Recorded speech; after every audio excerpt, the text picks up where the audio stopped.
both surprised by the way we looked. The years had changed us too. We smiled and both embraced like old friends often do. Hello again. Welcome to another episode of Gung Ho. It's November 22nd, 2023. Got a frog in my voice. Hold on. The title of the show is Talk to Talk, Walk to Walk, and I'll explain what that means later on. Today is also the 60th anniversary of the murder of JFK in Dallas, Texas. It's also the birthday of my youngest son, Victor. I remember exactly where I was when John F. Kennedy was murdered. I was sitting in a classroom at Hofstra University, history, and someone said, "The president's been shot," and I was so clueless that I said to myself, or thought, who would want to kill the president of Hofstra University? Then I walked over to the cafeteria, big hangout area, and I realized they were talking about John Fitzgerald Kennedy.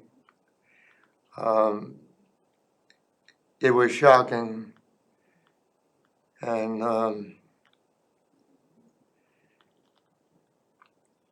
he was a symbol for us, especially the young people.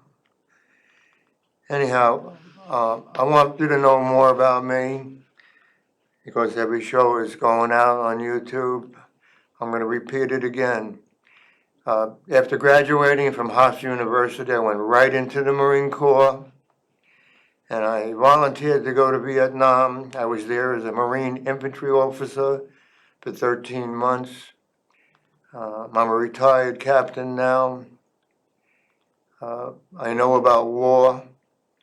I know things about human nature, our nature, my nature, and I'm still on a steep learning cycle or path, and I want to touch on a few things today. I firmly believe that Oswald did not kill Kennedy. I have a lot of reasons for believing that. I'll just give you one or two. Oswald was in the Marine Corps for 3 years. When you go to boot camp in the Marine Corps, they give you a rifle. It's the M14. It is a terrific rifle. That rifle is with you 24/7, all the time. We sleep with those rifles in boot camp. Then we go to the range and we fire those rifles without a scope. We fire at targets that are 500 yards away without a scope, 300 yards away, 200 yards away. I was an expert. That means if you were sitting 500 yards away from me, and I could see you, I could hit you in the head at 500 yards without a scope. That's what he was trained with. And what did they find in the Texas Book Depository? A piece of garbage Italian bolt-action rifle. No way that a Marine would use that instead of an M14. When I got to Vietnam, they handed us out M16s. We had never fired an M16. All we knew were the M14. But every platoon had an M14. And one Marine carried it, and he was our sniper without a scope. And I used them, and they took down Viet Cong 400 meters away from our property. So there was no way that Oswald took a bolt-action, single-action rifle and got off those shots. I went to Dealey Square. I was there this past summer. I walked around the whole area. The closest distance to the president at the time of the shots is from the grassy knoll. It's really close. The shot from the depository is very far off. I mean, the grassy knoll shot is just a matter of maybe 30 meters. That's like 90 feet away. The other shot is a few hundred feet away. Anyhow, I'm convinced now, after learning, reading, talking, that Kennedy was assassinated, murdered by people in our government, CIA, I think FBI, and maybe even the mafia was involved. It wasn't Oswald. He was framed. He was a patsy. And I know something else about that. I know now that Kennedy, although he was a staunch Cold War warrior, had decided to pull us out of Vietnam. I know, I've done the research, I've seen the documents. We only had 16 men in Vietnam when he was killed. 16,000 men. And I saw the documents. We were about to start pulling out. And right after he was murdered, Johnson ignored what Kennedy wanted to do and reversed went 180 and started the buildup. Johnson did that right after Kennedy was killed. I've seen the documents. And I know now, and I found out this not too long ago, that there were CBs in Vietnam that constructed everything up north, whatever it was, our forts, our bunkers, whatever. But down south, guess what? There was an organization or corporation called Kellogg, Brown, and Root. And Kellogg, Brown, and Root became Halliburton.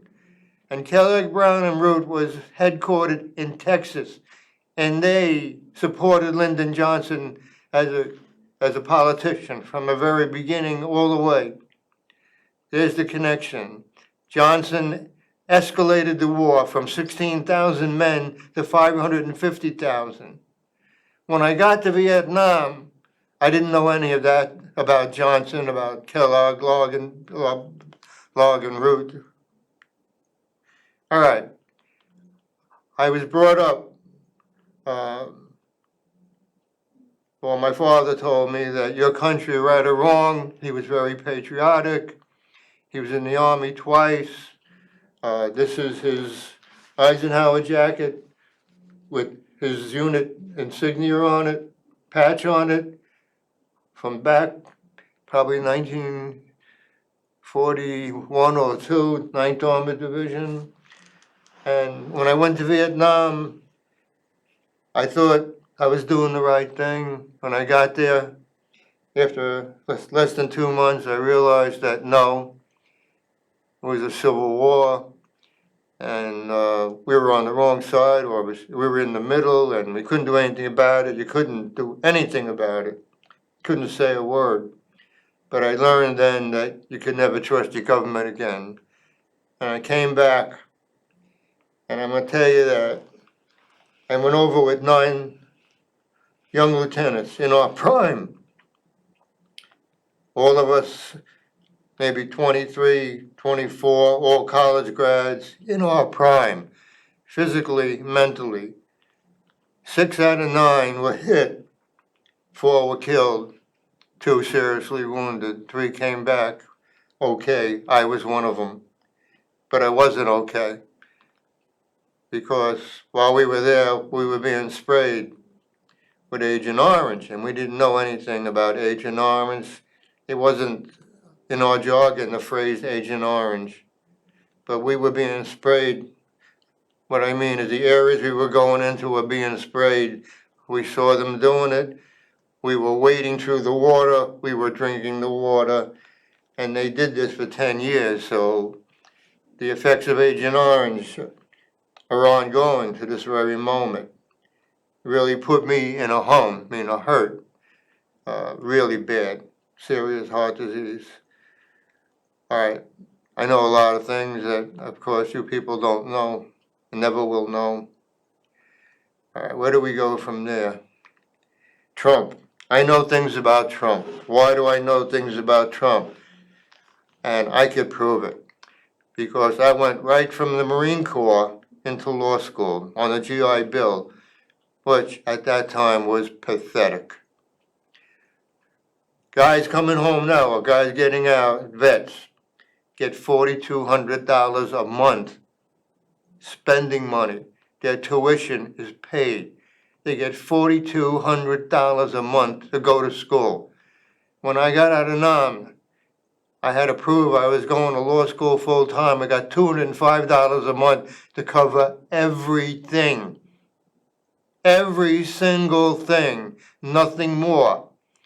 When my wife, when we had a son, this is my first wife, when we had a son, it went up to $215 a month.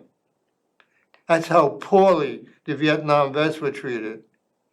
And all of us that were there had been poisoned by our government. And we had no clue. We would never think we would be poisoned by our own government. And millions of Vietnamese were poisoned. And the poison, Agent Orange, is mutagenic. It gets inside your genes and you pass it on.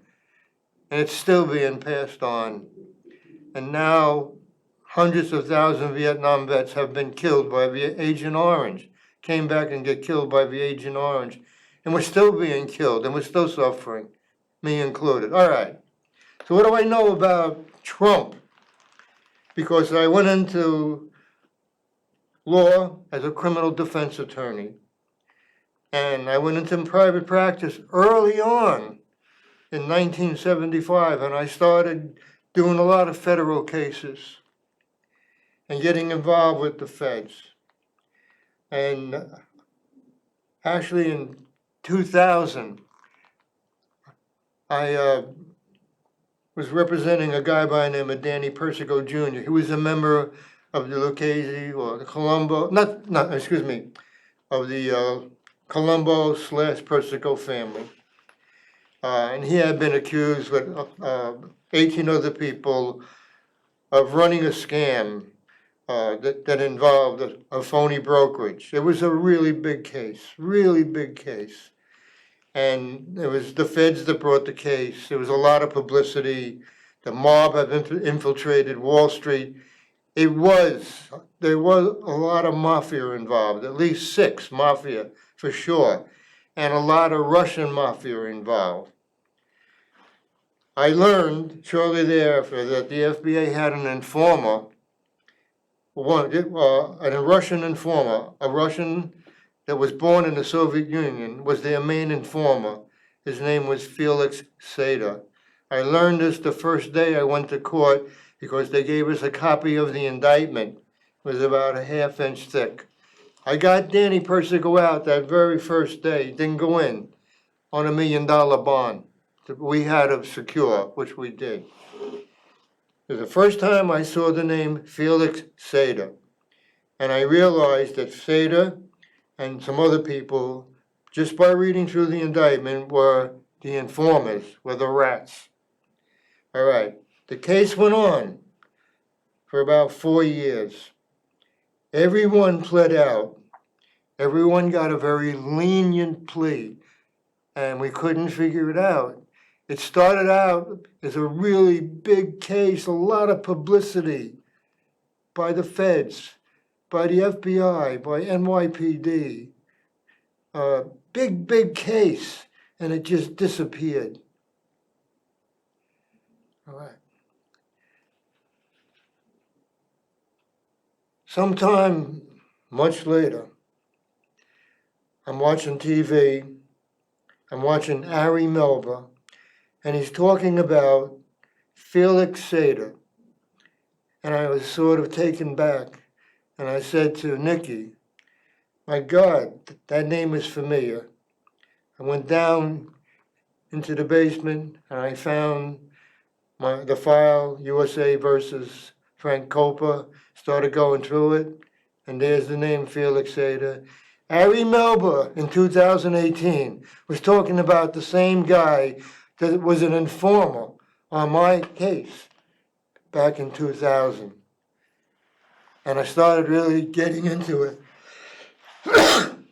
And I found out by going online and by going back to documents involving the case that Felix Sater was flipped by the Department of Justice and was working for the Department of Justice and the FBI in 1998.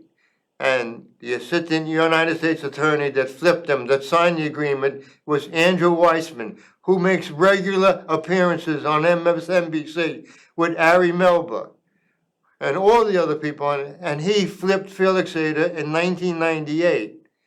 He took a plea to racketeering conspiracy, and they put his sentencing over to 2009. This is all the stuff I found out in 2018, while he's making the circuit, pretending he's a big spy for the government. No, he was an FBI foreman. And what did he do after he took the plea? And I've got all the documents, I've got everything. He went over to Trump Tower. The government agreed to keep the fact that he had already pled guilty to racketeering conspiracy, and he had another felony secret. So he goes over to Trump Tower and he gets involved in an organization called Bayrock. They're a real estate development company. He takes over the company and he starts doing business with his friend Donald Trump now, with the Trump Organization. They did this.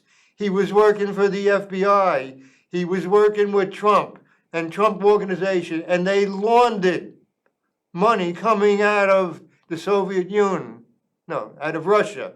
They laundered Russian oligarchs' money together. They did this together while he was working. Felix Sater was working for the FBI, the Department of Justice, and federal judges were protecting him. I got involved in the litigation.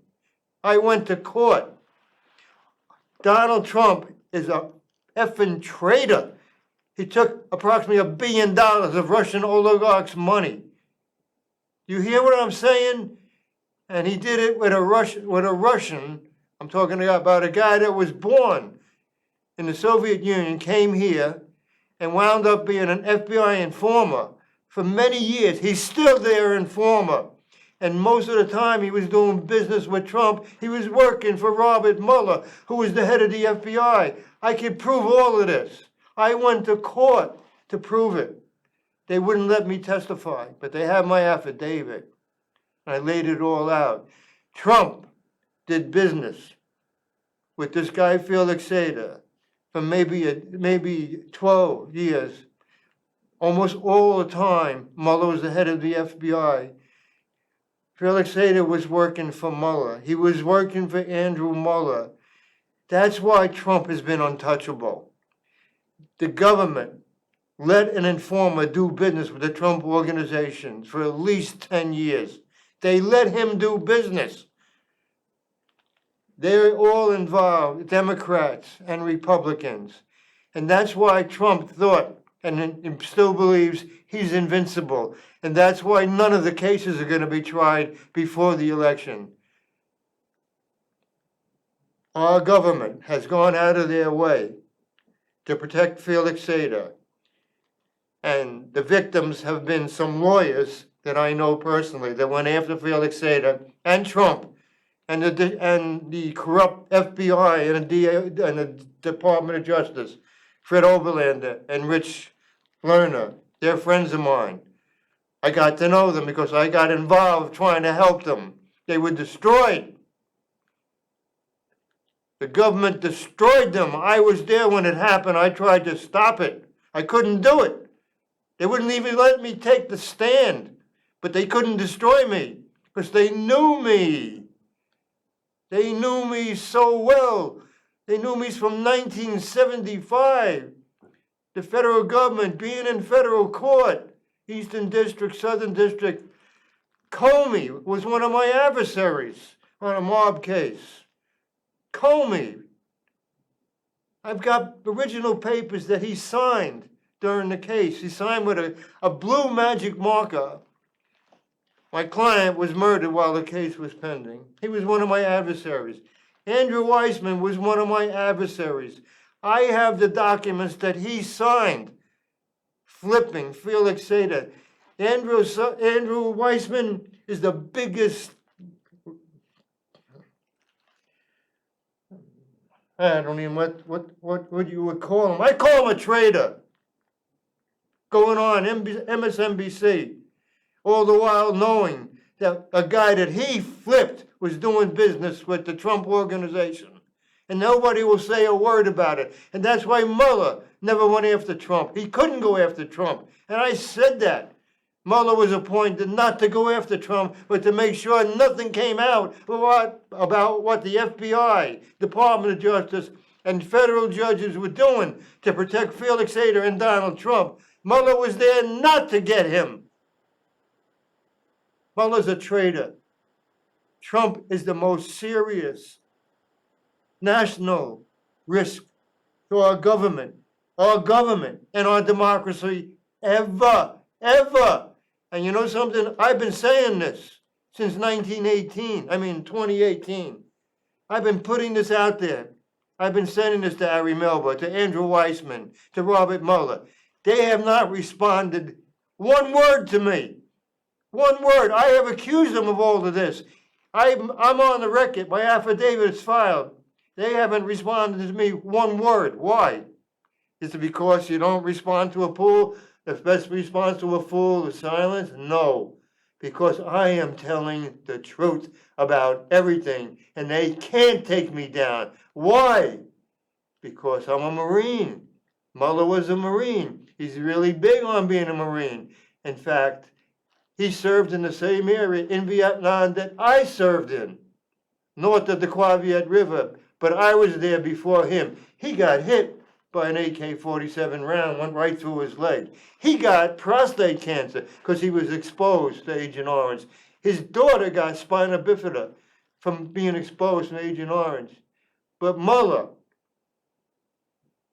he prostituted himself. He got involved in something, and he's afraid to tell the truth. He has to fall on his own sword. And it's not only him. There are a host of people involved. I'm talking about assistant U.S. attorneys. I'm talking about FBI agents. I'm talking about federal judges. I'm talking about people in the government. I think Obama knew about Felix Sater and Trump. I think Biden knows about him. So Loretta Lynch knows all this stuff that I'm telling you. They won't say a word. They have protected Felix Sater and Trump all this time. Bringing a case against Trump 2 years out from January 6th is a farce. They could have indicted him in a few days. All they had to do was put Pence in front of a grand jury. Ironclad case, trying to overturn the government. One witness, indicted in a week and convicted and in jail by now. They held off for 2 years. It's a conspiracy. And Trump is being protected because he did business with an FBI informer that was working for Robert Mueller and Andrew Weissman. How's that? Harry Melba, you know all of this. I've been sending this to you for years. You had Felix Sater, some kind of hero. He was a mutt. He was a traitor. And Trump is a traitor. He's the Russian candidate. Wise up out there, please. Talking about Marines. Yes, I'm a Marine. And one of the things we say to someone like Trump, okay, you talk the talk, but do you walk the walk? He talks the talk, he doesn't walk the walk. He's a phony. He's a coward. He's despicable. There's something wrong with the man, some type of personality disorder. And that guy got out of Vietnam. He got 4 or 5 deferments. He got out because he had a bone spur on one of his feet, and he doesn't remember which one. Well, I have a bone spur on this foot, right on my ankle. And I never thought of getting out of going to Vietnam. You know what Trump said about Vietnam? The most serious danger he was in was catching a venereal disease during the war. He told that to one of the talking heads. I forgot who it was now. That's what the most serious thing he was facing. The most dangerous thing was getting a venereal disease. All right. I know now. How's this? I didn't know who Martin Luther King was. I remember the night in Vietnam, April 4th, 1968. We were set in below the DMZ, our company, in a circle. Pitch black. We had no radios. Smoking lamp was out. You couldn't see anything. We got a radio from a message from battalion that Martin Luther King had been killed. I remember the night I heard the message. The word went around the perimeter. There was no reaction. Why? Why? It could be because the Marine Corps had what they called a policy called checkerboard. Every fighting hole had to be, now you would call it integrated, had to be black and white. No fighting hole could be exclusively white or black. So all along the perimeter, every fighting hole was a black and a white, or two blacks and a white, or two whites and a black. That's the way it was. There was no reaction. I had no clue. Who was this guy, Martin Luther King? I know now a lot about Martin Luther King. And I know about his speech, that he might not make it. I know he said, silent. There comes a time when silence is betrayal. I will never stop doing this. I am so mad about what's going on, and I care. There's a thing on Kennedy this week, and someone said about Kennedy, the killing made him more sensitive. Kennedy was a hero. Kennedy was in combat. The killing made him more sensitive, and he was a real leader, a great leader. He talked the talk and walked the walk.